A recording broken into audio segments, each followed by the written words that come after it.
धियो यो नः प्रचोदयात्। ॐ नमोऽस्त्वनन्ताय सहस्रमूर्तये सहस्रपादाक्षशिरोरुबावे सहस्रनाम्ने पुरुषाय शाश्वते सहस्रकोटि युगधारिणे नमः। सहस्रकोटि युगधारिणे नमः। ॐ प्रखर प्रज्ञाय विद्महे महाकालाय धीमहि तन्नः श्रीरामः प्रचोदयात्। ॐ सजल श्रद्धायै विद्महे महाशक्त्यै धीमहि तन्नो मां भगवती प्रचोदयात्। भाव, श्रद्धा, समर्पण के माध्यम से परम पूज्य गुरुदेव से जुड़ने जा रहे हैं। जितनी समर्पण होगा, जितनी श्रद्धा होगी, जितना विश्वास होगा, उतना ही दीक्षा फलित होगी। हम सबका मार्गदर्शन अब श्रद्धेय डॉक्टर साहब के माध्यम से परम पूज्य गुरुदेव की चेतना का संवाहक के रूप में आप सब श्रवण करेंगे। अपने मन को एकदम शांत चित्त रख करके गुरु दीक्षा के स्वर्णिम नियमों को सुने और समझें और अपने व्यवहार में उतारने का प्रयास करें। देवी स्वरूपा बहनों, देवतुल्य भाइयों, आज का दिन बहुत पावन दिन, दो दृष्टि से महत्वपूर्ण। गंगा दशहरा, दूसरा गायत्री जयंती, और उसी गायत्री जयंती के दिन आप गायत्री मंत्र की दीक्षा ले रहे हैं। आप सौभाग्यशाली हैं। आपने देखा कि परम पूज्य गुरुदेव के जीवन में गायत्री ने कितना महत्वपूर्ण स्थान बनाया। परम पूज्य गुरुदेव ने जीवन भर गायत्री माता की गोद में साधना की और गायत्री माता की गोद में ही आज के दिन समा गए। तिथि के हिसाब से आज के दिन, गायत्री जयंती के दिन 2 जून 1990 उन्होंने महाप्रयाण किया। इसलिए ये मान के चलना चाहिए कि गुरुदेव स्वयं गायत्रीमय थे और इतने बड़े महापुरुष के साथ जुड़ना ये बहुत बड़ा सौभाग्य है। समर्थ के साथ जुड़ने पर कुछ मिलता है, ऐसे ही किसी को हर पल्ला पकड़ लिया तो उससे क्या मिलेगा। समर्थ के साथ जुड़ने, जो आध्यात्मिक दृष्टि से समर्थ है, शक्तिशाली, बलशाली है, जो हमारी नाव को उस पार तक ले जा सके, जो हमें सही अर्थों में पार करा सके, ऐसे परम पूज्य गुरुदेव हमारे जीवन में आए। ऐसा सौभाग्य मानते हुए और परम पूज्य गुरुदेव को आराध्य इष्ट मानते हुए आज आप दीक्षा लें। दीक्षा का मतलब होता है दी इच्छा। हमने अपनी इच्छा गुरु को दी। अब गुरु की इच्छा हमारी इच्छा, हमारी अपनी कोई इच्छा नहीं है। जब हम अपनी इच्छा रखते हैं तो भगवान की इच्छा काम नहीं करती। इसलिए सबसे पहले हम अपने मन की गांठें खोलें, अहंकार की गांठें खोलें। मैं हटाने के बजाय ये कहें तुम, तो फिर बंसी का राग बजने लगता है, बांसुरी पोली हो जाती है और फिर बांसुरी का राग बजने लगता है। दीक्षा का मतलब है एक बीज जो परम पूज्य गुरुदेव वंदनीय माता जी की सूक्ष्म शक्ति, कारण शक्ति के द्वारा आपके अंदर लगाया जाएगा। हम दोनों माध्यम हैं, हम दोनों निमित्त मात्र हैं, पर आप सबके अंदर जो बीज लगाया जाएगा उस बीज को पुष्पित, फलित, पल्लवित करने का काम आपका है। ये आपके ऊपर है कि आप कैसे उसको उस बीज को अच्छी तरह से स्थापित करते हैं। गायत्री मंत्र केवल रटने का नाम नहीं है, जपने का नाम नहीं है। गायत्री मंत्र अपने जीवन में उतारने का नाम है। इसलिए गायत्री मंत्र के अर्थ को समझते हुए उसको जीवन में धारण करेंगे। गायत्री महामंत्र सबसे ज़्यादा शक्तिशाली मंत्र बताया गया है पूरे विश्व में। अगर कहीं कोई एक छोटा सा समग्र धर्मशास्त्र जहाँ कूट कूट कर सब कुछ भरा हुआ है, वो गायत्री है। इसलिए इस गायत्री को जीवन में उतारते समय ये भाव रखें कि हम अपने गुरु की मर्यादा को बनाए रखेंगे। जिस गुरु के साथ जुड़ रहे हैं उस मर्यादा को बनाए रखेंगे। जैसा अभी हम लोगों के आने के पहले बताया जा रहा था कि समर्पण भाव होगा तो गायत्री का फल मिलेगा। समर्पण भाव गुरु के प्रति, जैसा नरेंद्र नाथ के मन में था अपने गुरु के प्रति, जो उन्होंने कहा वो किया। उन्होंने कभी अपने घर की चिंता नहीं की, बड़ी प्रतिकूल परिस्थितियों में उन्होंने अपना जीवन जिया, पर जब नरेंद्र नाथ रामकृष्ण परमहंस के पास गए तो स्वामी विवेकानंद बन गए। और स्वामी विवेकानंद बन कर के उन्होंने सारे विश्व में भारतीय संस्कृति की धर्म ध्वजा पताका फहराई। ये केवल एक ही वजह से संभव हो सका कि उन्होंने अपने आप को सौंप दिया गुरु के हाथों में। फिर गुरु ने उनको गढ़ा। गुरु कुम्हार शिष्य कुंभ है, गड़ी गड़ी मारे चोट, अंतर हाथ सहाय दे, काढ़ निकाले खोट। हमारे अंदर बहुत कमियां हैं, बहुत कमियां हैं। छोटी छोटी बातों में फिसल जाते हैं, छोटी छोटी बातों में हम परेशान हो जाते हैं। उन परेशानियों को निकाल के बाहर करना, और हमारे अंदर कोई कमजोरी तो नहीं रह गई व्यक्तित्व की, चरित्र की, चिंतन की, उनको निकाल के बाहर करके उनको गढ़ने का काम, जैसे कुम्हार गढ़ता है घड़े को, इस तरह से शिष्य रूपी घट को गुरु रूपी कुम्हार गढ़ता है। मित्रों, ये बहुत बड़ा सौभाग्य है कि हम आज विवेकानंद की श्रेणी में जुड़ने जा रहे हैं। इसी तरह से मूलशंकर नाम का एक छोटा सा लड़का जो नास्तिक होने लगा था, ये सोच करके कि शिव जी अपनी रक्षा नहीं कर सकते, चूहे उनके ऊपर घूम रहे हैं, भागा वहाँ से, भागा तेजी से भाग करके वृंदावन आया। वृंदावन में उसने एक प्रज्ञाचक्षु, जिनको आंखों से दिखाई नहीं पड़ता था परंतु विद्वान थे और मर्मज्ञ थे, मनीषी थे, तत्ववेत्ता थे, उनका दरवाज़ा खटखटाया। अंदर से आवाज़ आई, कौन है भाई, आ जाओ अंदर। दरवाज़ा खुला हुआ था, नहीं आया। कौन है भाई, कौन, बार बार क्यों खटखटा रहे हो? फिर दरवाजे के पास आए, कौन हो तुम? बोले यही तो जानने आया हूँ मैं कौन हूँ, अगर आप ये बता सकें तो मैं अंदर आऊँ, नहीं तो नहीं आऊँ। उन्होंने कहा मेरा शिष्य मिल गया मुझे। विरजानंद जी ने मूल शंकर को दयानंद बना दिया और महर्षि दयानंद ने आर्य समाज की पताका फहराई। मित्रों, आप सब जानते हैं कि भारतीय संस्कृति को बनाए रखने में, झंझावातों के बीच में से निकलने में, जब हमारी संस्कृति पे आक्रमण हो रहे थे ढेर सारे, तब आर्य समाज का बहुत बड़ा हाथ रहा है। आर्य समाज के उसी काम को परम पूज्य गुरुदेव ने आगे बढ़ाया और यहाँ तक लाके खड़ा कर दिया कि हम इसको अब आगे तक लेके चलें, हजारों वर्षों तक इस वटवृक्ष को मजबूत करें। ऐसी गुरुदेव ने हम लोगों को एक तरह से आधारशिला दे दी है। ये अब हम लोगों के हाथ में। आज आप जब दीक्षा ले रहे हैं तो मन में ये भाव मान के चलें कि अब हम सब कुछ अपना गुरुदेव को समर्पित करते हैं। अब वो हमारा जो कुछ भी हित चाहेंगे वो वैसा करेंगे। गुरु जो है धोबी की तरह से धोता है, अच्छी तरह से पछीटता है, मेल निकालता है हमारे कुकर्मों के, न जाने कितने जन्मों के कर्माशय में घुसे हुए, चित्त में घुसे हुए, चित्ताशय में घुसे हुए, इन सबको साफ करता है। उसके बाद झाड़ पोंछ करके वो बढ़िया बनाता है। तो हमें भी ये मान के चलना चाहिए कि गुरुदेव हमारे साथ जीवन को ठीक करेंगे। तुरंत कुछ मिल जाएगा ये मत सोचिए। आज दीक्षा ली और आज शाम को हमारी हमारा रुका हुआ प्रमोशन हो जाएगा, हमारी शाम को ही नौकरी लग जाएगी, हमारे कल ही परीक्षा में पास हो जाएगा, ऐसा मत सोचना। आप ये मान करके चलना कि आपके जीवन में आज से शुरुआत हो गई अच्छाइयों के आने की। बस ये अगर आप मन में मान के चलेंगे तब तो आपको मिलेगा। श्रद्धा, विश्वास, निरंतरता और नियमितता, ये चार चीज़ें बहुत ज़रूरी हैं दीक्षा को पकने के लिए। दीक्षा पके इसलिए ज़रूरी है कि आप श्रद्धा भी रखिए, विश्वास भी रखिए। भवानी शंकरो वंदे श्रद्धा विश्वास रूपिणो, ये दोनों का जो युग्म है, और निरंतरता और नियमितता, रेगुलरिटी, कंटिन्यूटी, ये अगर आपके जीवन में है तब तो आपको मिलेगा। आज आप थोड़ी सी कुछ कमियों को निकालने की कोशिश करें। खाली होगा अंदर का घट तब तो गुरुदेव कुछ भर पाएंगे इसमें, नहीं तो क्या भर पाएंगे।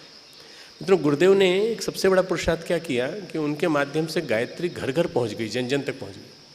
जिस गायत्री को लोग बोलते नहीं थे उस गायत्री को लोग बोलने लगे, जोर जोर से बोलने लगे, किसी का नुकसान नहीं हुआ।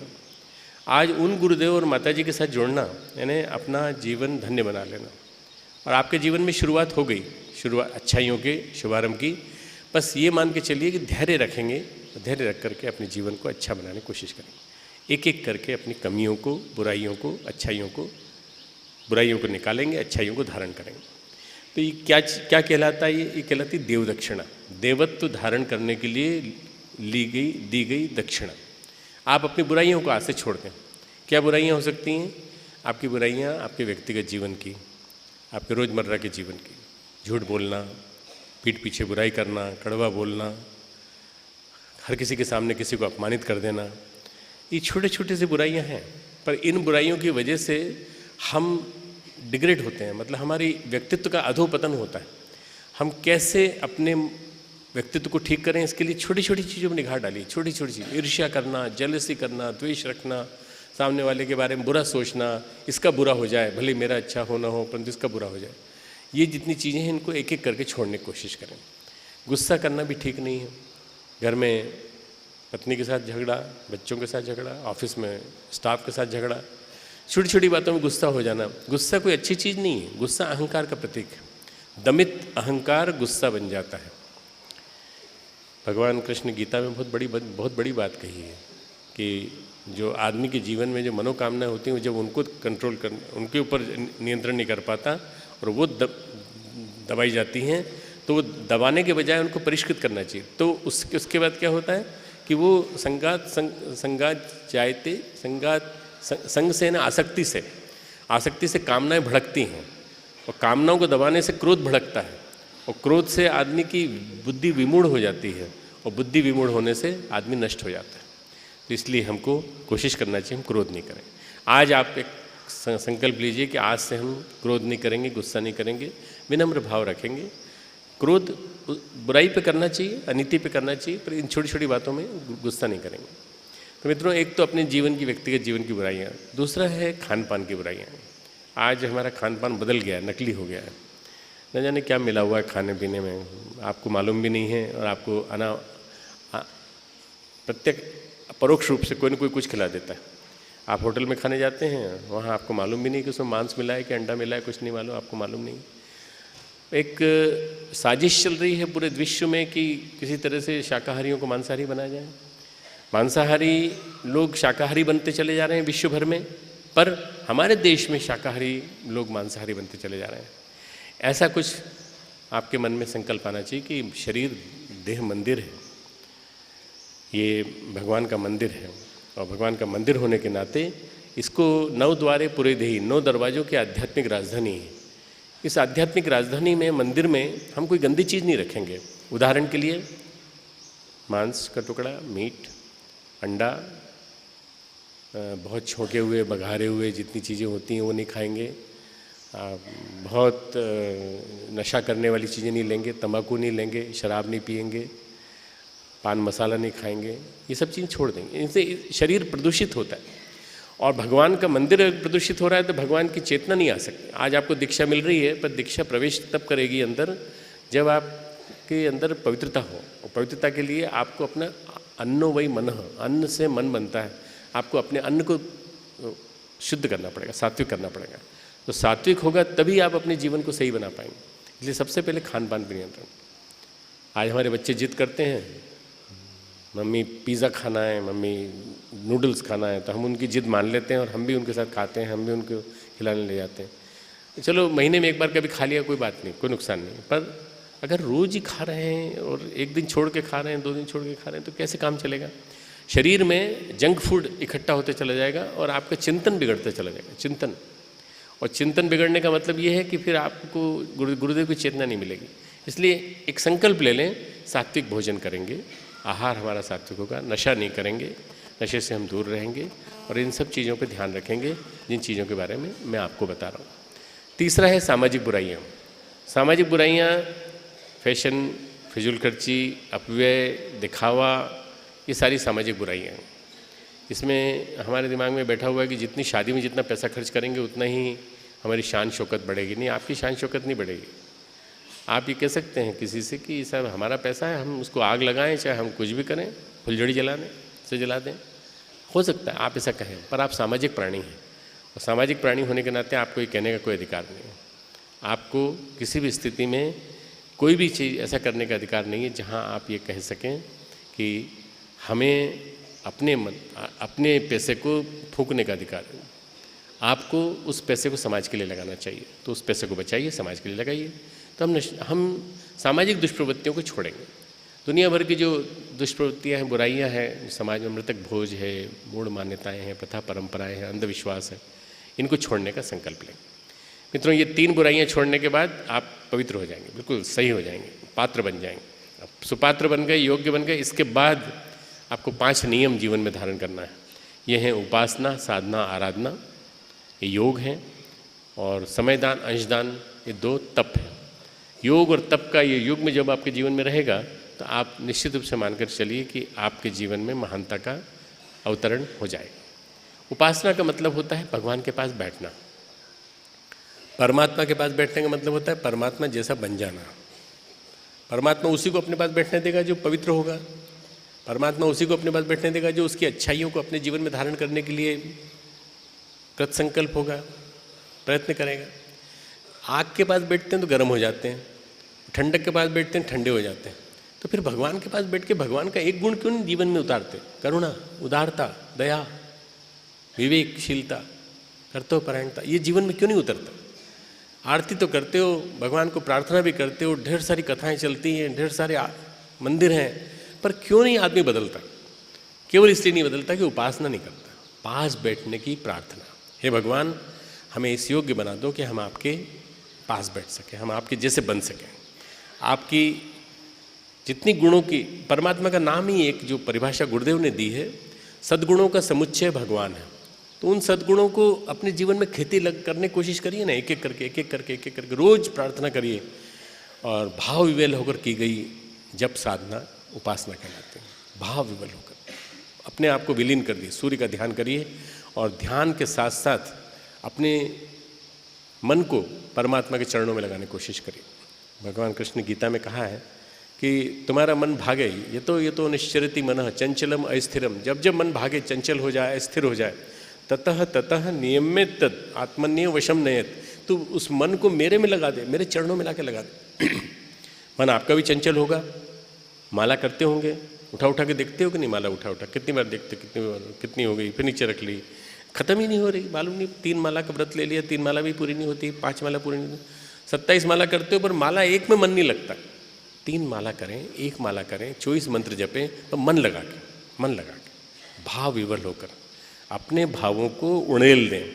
गुरुदेव ने कहा हमने अखंड दीपक के साथ अपने आप को एकाकार कर लिया। हमने अपनी आत्मज्योति को उस प्राण ज्योति में, उस दीपक की ज्योति में मिला दिया। बस फिर उसके बाद हम और गायत्री माता एक हो गए, फिर दोनों में अंतर नहीं रहा। आप भी गुरुदेव का छोटा सा अंश बन जाइए, 1%, 2%, 3% अंश बन जाइए, तो देखते जाएंगे कि आपके जीवन में बदलाव आने लगे। उपासना फलीभूत होगी। उपासना फलीभूत क्यों नहीं होती? उपासना में मन नहीं लगता। उपासना में मन लगाने की कोशिश करें। दूसरा है मित्रों साधना। उपासना भक्ति योग का नाम है, साधना है ज्ञान योग। साधना का मतलब होता है अपने ऊपर अपना नियंत्रण, 24 घंटे अपने ऊपर अपना नियंत्रण। साधना का मतलब होता है 24 घंटे की जीवन साधना। जीवन पर एक कठोर अभ्यास आपका होना चाहिए कि कठोर नियंत्रण। हम जरा सा भी इधर उधर नहीं होने देंगे। किस चीज़ को? 4 चीज़ों को। अपने अंदर की इंद्रिय शक्ति को। आपकी इंद्रिय शक्ति आपके अंदर जो है वो इधर उधर गड़बड़ा जाती है, हमेशा इधर उधर। कभी खान पान में चली जाती है, कभी काम इंद्रियाँ आपकी गड़बड़ाने लगती हैं, कभी काम वासना आपकी बलवती हो जाती है। तो अब शक्ति को नष्ट कर देते हैं। उस शक्ति को रोकने के लिए आप खान पान पे भी नियंत्रण करिए, काम वासना पे भी नियंत्रण करिए। मित्रों खान पान पे नियंत्रण हमारा नहीं है। मैं वो जो बात कह रहा था उधर बुराइयों के संदर्भ में कह रहा था, यहाँ मैं खाने की मात्रा पे कह रहा हूँ कि गुरुदेव का एक वाक्य है, मनुष्य एक ऐसा जानवर है जो जब चाहे तब खा सकता है। अब कितनी बड़ी बात कह गए गुरुदेव, मनुष्य ऐसा जानवर जो जब चाहे तब खा सकता है। अर्थात खाना खा के बैठे हैं और उसके बाद अगर आपसे आके कोई पूछ ले कि भाई साहब थोड़ी सी मिठाई भी बनाई है, कुछ खाएंगे क्या, तो यहाँ तक पेट भर गया है पूरा, इसके बावजूद भी आप मिठाई खा लेते हैं। क्यों खा लेते हैं? क्योंकि आपका मन चंचल है, आपकी जीभ लपलपाती है, उधर चली जाती है। शेर शिकार करता है जंगल में और शिकार करते समय वो ध्यान रखता है मैंने एक हिरण का शिकार कर लिया, अभी जब पच जाएगा तब तक मैं कुछ नहीं खाऊंगा। कई लोग उसके पास आते हैं, कहते हैं सियार गीदड़ सब आके कहते हैं भाई साहब आप भी खा लीजिए तो थोड़ा सा भोग हम भी लगा लेंगे आपके साथ। मना कर देता है, डांट लगा देता है, घुड़क देता है अच्छी तरह से, भाग जाओ। जब हमको भूख लगेगी तो हम एक हिरण खुद मार लेंगे। वो सामने जा रहा है, सामने जा रहा है, अरे सामने जा रहा है तो जाने दो उसको। भरे हुए पेट वाले शेर के सामने आराम से हिरण घूम जाते हैं, कभी भागते नहीं। क्यों? उनको मालूम है कि ये पेट भरा हुआ है, जैसे भूखा होगा तब भाग। आदमी जब भूखा हो तब खाना खाए तब तो ठीक भी है, जब भूखा नहीं है तब क्यों खाना खाता? तो आहार पे संयम, जिसका आहार पे संयम होता है उसका काम वासना पे संयम, मतलब इंद्रिय संयम, पहली बात। दूसरा समय संयम, टाइम का मैनेजमेंट, समय का पालन करेंगे। आपने देखा होगा शांति कुंज में हर चीज़ समय पे होती है। सुबह इतनी बजे घंटी बजनी है, इतनी बजे बजेगी, इतनी बजे खाना खाना है, इतनी बजे खाना खाना है। नहीं साहब आप थोड़ा सा 4 घंटे आगे बढ़ा दीजिए आज का टाइम टेबल। क्यों बढ़ाते हैं, किस लिए बजाते हैं, बना। हमारे गुरुदेव ने समय की पूजा की है, महाकाल है वो, काल की जो उपासना करे वो महाकाल। तो मित्रों समय की उपासना आप भी करिए, आपका जीवन सफल हो जाएगा। जहाँ जाएंगे वहाँ आप सफल हो जाएंगे। तीसरा संयम है अर्थ संयम, पैसे का कंट्रोल। पैसा बहाइए मत इधर उधर, अनावश्यक खर्च मत करिए। जो चीज़ आपके पास एक है उसके लिए 10 चीज़ें लेने की क्या जरूरत है। बच्चे का आग्रह है तो हमने ये भी ले लिया, वो भी ले लिया, वो भी ले लिया। आपका मन चंचल है, इसलिए आप, मेला है, मेले में निकले हैं तो 50 चीज़ें अच्छी दिखाई पड़ती हैं, कुछ भी खरीद लेते हैं।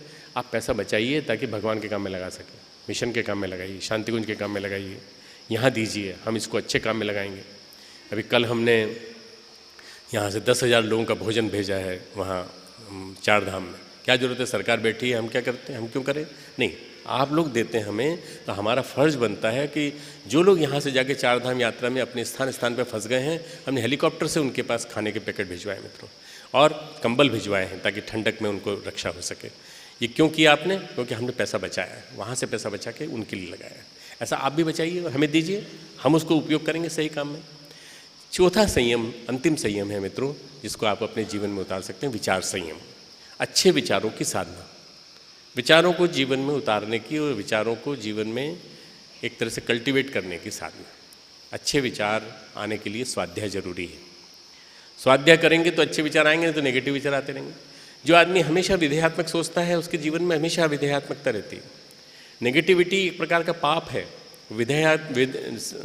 निषेधात्मक चिंतन, और विधेयात्मक चिंतन एक प्रकार का पुण्य है जो आप रोज अर्जित करते हैं।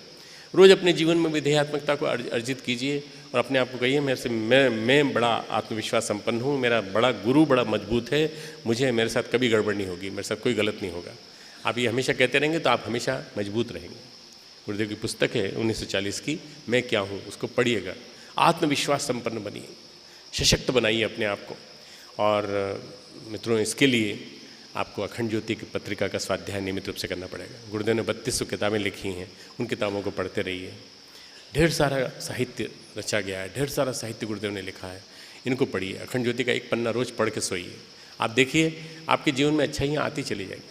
अच्छे विचारों को उगाने की कला आपको आ जाएगी कि अच्छे विचार कहाँ से आते हैं, वो सूक्ष्म जगत से, अंतरिक्ष से आते हैं, ब्रह्मांड से आते हैं। वो आ जाएंगे, तुरंत दौड़े चले आएंगे। आनो भद्रा कृतो यंतु विश्वतः, हे भगवान चारों ओर से अच्छे विचारों की मेरे पे वर्षा हो। ऋषियों ने लिख दिया ये वाक्य आज से हजारों साल पहले। हे भगवान मेरे ऊपर अच्छे विचारों की वर्षा हो, क्यों उनको मालूम था बुरे विचार भी आ सकते हैं, नेगेटिविटी भी आ सकती है। हम लोग उसका ध्यान रखें। तो 4 चीज़ों को जीवन में उतार लेना मतलब जीवन साधना। तीसरा है आराधना। आराधना का मतलब होता है समाज सेवा, जो हमने की, जो हम आपके माध्यम से यहाँ इतना बड़ा गुरुद्वारा बनाया है और आप सबको यहाँ आप लोग आते हैं, आप के माध्यम से विद्या विस्तार की जो हम प्रक्रिया कर रहे हैं, गुरुदेव के चिंतन को फैला रहे हैं, और घर घर जाकर के जन जन के बीच में जाके झोला पुस्तकालय और अपने जो विभिन्न प्रकार के जो अभियान हैं, ज्ञान रथ है, इन सब के माध्यम से संचालन कर रहे हैं। ये है असली आराधना। लोग कहते हैं समाज सेवा करेंगे, समाज सेवा करेंगे। समाज सेवा करो, पर समाज सेवा का मतलब ये नहीं होता है। समाज सेवा का मतलब होता है समाज को ऊंचा उठाने के लिए आपके द्वारा किया गया पुरुषार्थ। वो कैसे करते हैं आप, ये आपके ऊपर निर्भर करता है। आप सबसे बड़ा काम ये कीजिए, अपना सुधार संसार की सबसे बड़ी सेवा है। पहले अपना सुधार, फिर दूसरों को। तो अच्छे विचारों से जोड़ दीजिए तो अपने आप में ठीक हो जाएंगे। इसलिए आराधना का मतलब होता है समाज सेवा। एक अशिक्षित को शिक्षित बना देना, शिक्षित को विद्यावान बना देना, विद्यावान को संस्कारी बना देना, संस्कारवान बनाने के साथ साथ स्वावलंबी बना देना, अपने पैरों पर खड़ा कर देना। इतना आपने जीवन में एक आदमी भी खड़ा कर दिया तो आप बहुत पुण्य के अधिकारी बनेंगे। एक आदमी बस, आप स्वयं और एक आदमी और 2 आदमी बस। ये आराधना है समाज सेवा। उपासना, साधना, आराधना, कर्मयोग है। आपका कर्मयोग ये है कि आप जीवन भर ये काम करते रहिए, गुरु का काम। पर करेंगे कैसे? इसके लिए 2 चीज़ चाहिए, समय दान, अंशदान। 1 घंटा समय अपना भगवान के काम के लिए रोज़ निकालिए। निकाल सकें तो 2 घंटा निकालिए। सप्ताह में 4-6 घंटे निकालिए। महीने में 8-10 घंटे निकालिए।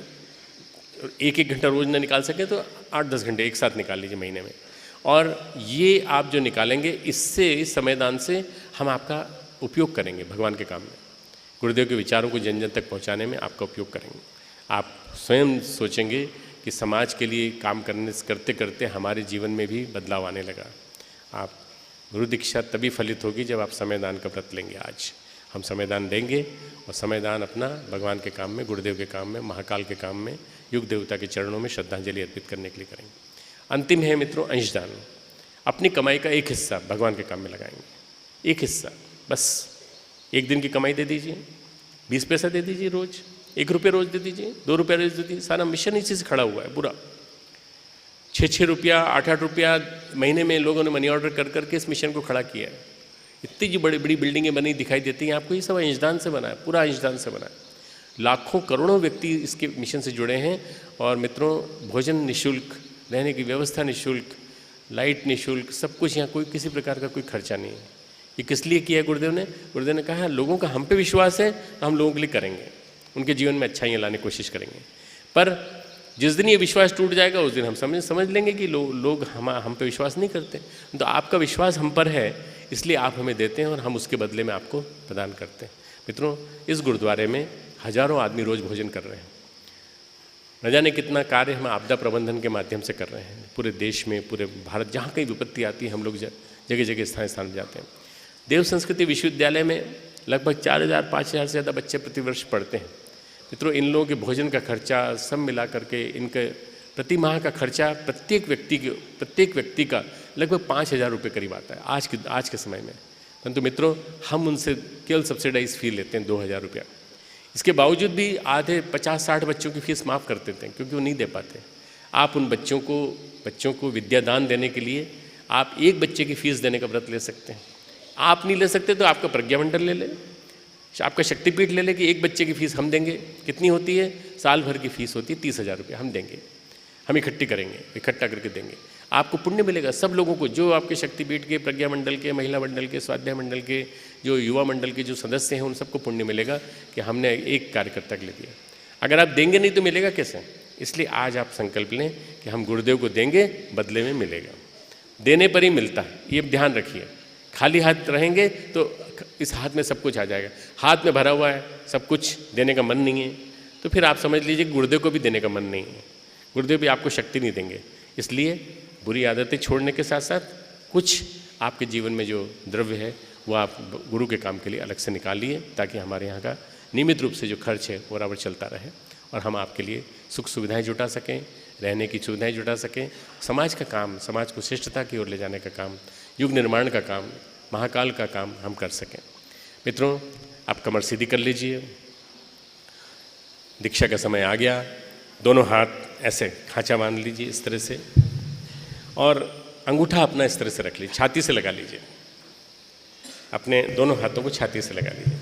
दोनों हाथों पे निगाह रखिए, दोनों अंगूठों पे निगाह रखिए। एक अंगूठा वंदनीय माता जी, एक दूसरे अंगूठे पर परम पूज्य गुरुदेव, एक अंगूठे पर परम पूज्य गुरुदेव के साथ साथ रामकृष्ण परमहंस, दूसरे पे माता शारदा जी, पहले पे भगवान शिव, दूसरे पे माता पार्वती। ऐसा भावना करते हुए आप भाव ये करिए कि आपके अंदर शक्ति का संचार हो रहा है। कमर सीधी करने के लिए इसलिए बोला कि कमर का मार्ग जो है ये हमारा मेरुदंड मार्ग है। इसी मेरुदंड मार्ग से आपको शक्ति मिलेगी। इसलिए कमर सीधी करें, सावधान हो जाएं, बात न करें, इधर उधर न देखें, केवल अपना ध्यान इधर केंद्रित रखें। जी आपके सामने टुकड़ों टुकड़ों में गायत्री मंत्र बोलेंगे, आप भी उनको दोहराएंगे और 5 बार दोहराने के बाद आपके ऊपर हमारे चुने हुए स्वयंसेवक अभिमंत्रित जल डालेंगे और वह जल डालने के बाद जब आपके ऊपर एक बूंद पड़ जाए तब आप अपना हाथ हटाइएगा और हाथ जोड़कर नमन कीजिएगा। छोटा सा संस्कार का क्रम बाकी है। इसके बाद आप सावधान हो जाएं, यहाँ पे ध्यान रखें। गायत्री मंत्र जी के द्वारा टुकड़ों टुकड़ों में भावना करेंगे वो क्षण जिसको आप आज तक बोलते रहे, वो मंत्र बन के आपके जीवन का कायाकल्प करने जा रहा है। अपने दोनों अंगूठों पर भावना करें, एक पर यज्ञ पिता, एक पर माँ गायत्री, एक पर परम पूज्य गुरुदेव, एक पर माँ भगवती, एक पर जीव, एक पर ब्रह्म। इन दोनों का अनूठा गठबंधन आज होने जा रहा है आपके जीवन को आलोकित करने के लिए। गायत्री मंत्र हमारे साथ टुकड़ों में दोहराएंगे। ओम भूर्भुवः स्वाहा तत् सवितुर्वरेण्यं भर्गो देवस्य धीमहि धियो यो नः प्रचोदयात्। ओम भूर्भुवः स्वः तत् सवितुर्वरेण्यं भर्गो देवस्य धीमहि धियो यो नः प्रचोदयात्। ओम भूर्भुवः स्वः तत् सवितुर्वरेण्यं भर्गो देवस्य धीमहि धियो यो नः प्रचोदयात्। ओम भूर्भुवः स्वः तत् सवितुर्वरेण्यं भर्गो देवस्य धीमहि धियो यो नः प्रचोदयात्। ओम भूर्भुवः स्वः तत् सवितुर्वरेण्यं भर्गो देवस्य धीमहि धियो यो नः प्रचोदयात्। अपनी निगाहें अभी इसी तरह से केंद्रित रखेंगे जब तक अभिसिंचन न हो। जलपात्र उपाचार बंधु बहनें ले लें और सभी लोग अपना ध्यान अभिदृष्टि वही अंगूठे पर टिका कर रखेंगे। आपके ऊपर जो बीज बोया गया वो पल्लवित हो, विकसित हो, इस कामना से आपका अभिषेक अभिसिंचन। ओम नापोहिष्ठामयो भुवः तान ऊर्जे दधातन महेरणाय चक्षसे। ओम यो वः शिवतमो रसः तस्य भाजयते हनः उषतीरिव मातरः। ओम तस्मा अरंगमामवो यस्य क्षयाय जिन्वथ आपो जनयथा च नः। ओम पुनन्तु मा देवजनाः पुनन्तु मनसा धियः पुनन्तु विश्वा भूतानि जातवेदः पुनीमाम्। ओम उभाभ्यां देव सवितः पवित्रेण सवेन च मां पुनीः विश्वतः। हाथ जोड़कर मस्तक झुकाकर प्रणाम करें। अगला क्रम व्रत धारण। दोनों हाथ ऐसे कर लें छाती के आजू बाजू और 5 देवों की साक्षी में व्रत लेंगे। जो व्रत श्रद्धेय डॉक्टर साहब ने आप सबको निवेदन किए, इन व्रतों पर हम दृढ़तापूर्वक चलते रहेंगे।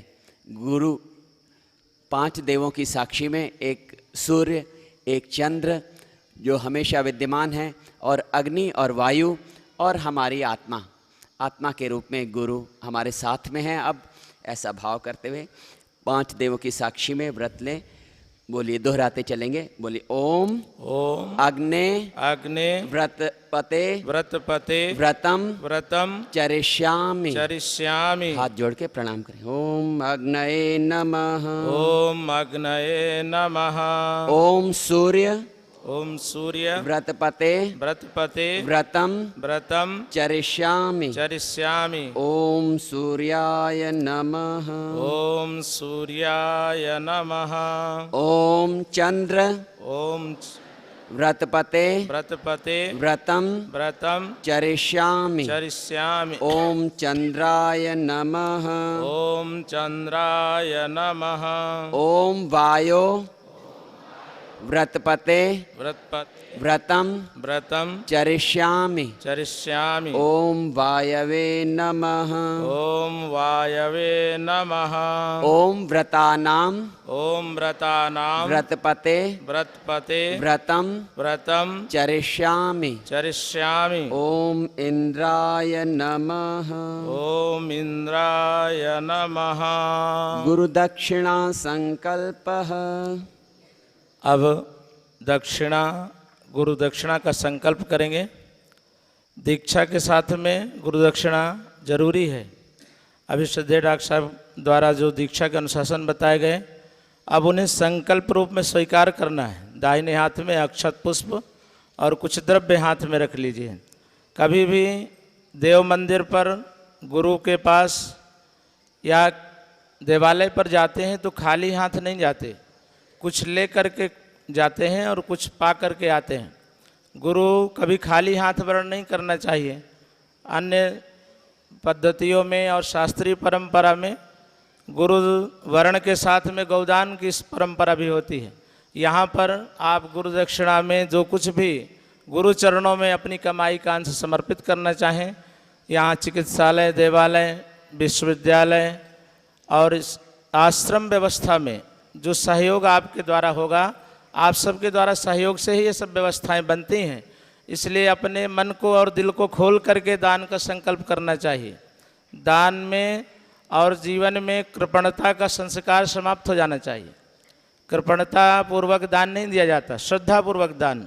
तो श्रद्धा से आप जो दान देना चाहें गुरु दक्षिणा के रूप में, गुरु वरण करने के अवसर पर, वो आप हाथ में अभी रख सकते हैं। अभी ना हो तो बाद में चरण पादुकाओं को प्रणाम करने जाएंगे, वहाँ पर आप चरण पादुकाओं पर समर्पित कर देंगे। श्रद्धेय के दर्शन करेंगे, वहाँ समर्पित कर देंगे। अभी ना हो तो अभी यदि पास में है तो आप उसको रखें हाथ में और मन में और श्रद्धापूर्वक संकल्प करें। और साथ साथ ये संकल्प जीवन भर निभाने का संकल्प किया जाता है। गुरु वरण कर लिए तो बार बार फिर दोबारा ऐसा नहीं कि एक साल दक्षिणा दे दी और दोबारा फिर जाएंगे तो फिर कभी देंगे। नियमितता जीवन में आए तो संस्कार बन जाता है। तो नियमित अंशदान हमारा गुरु चरणों में आता रहे, ये हमारा संकल्प होना चाहिए। क्या कितना संकल्प करेंगे? अधिकस्य अधिकम फलम। जितना अधिक भगवान ने आपको दिया है उतना ही अधिक आपको दान का संकल्प करना चाहिए। दानम दुर्गति नाशनम। दान से दुर्गति का नाश होता है और दान का यदि सदुपयोग हो तो पूरा पूरा पुण्य प्राप्त होता है। आप जहाँ पर हैं यहाँ से आप पूर्ण परिचित हैं कि दान के एक एक पैसे का सदुपयोग होता है। रचनात्मक कार्यों में, आपदा प्रबंधन में, विश्वविद्यालय में, चिकित्सालय में और अन्य बहुत सारे काम हैं जहाँ पर आपके दान का उपयोग होगा। इसलिए आप अपने मन में संशय नाम की कोई वस्तु न रखें कि दान करेंगे कितना करें, बगल वाला 10 रुपये निकाल रहा है तो हम कितना निकालें, ये सोचकर दान नहीं करना चाहिए।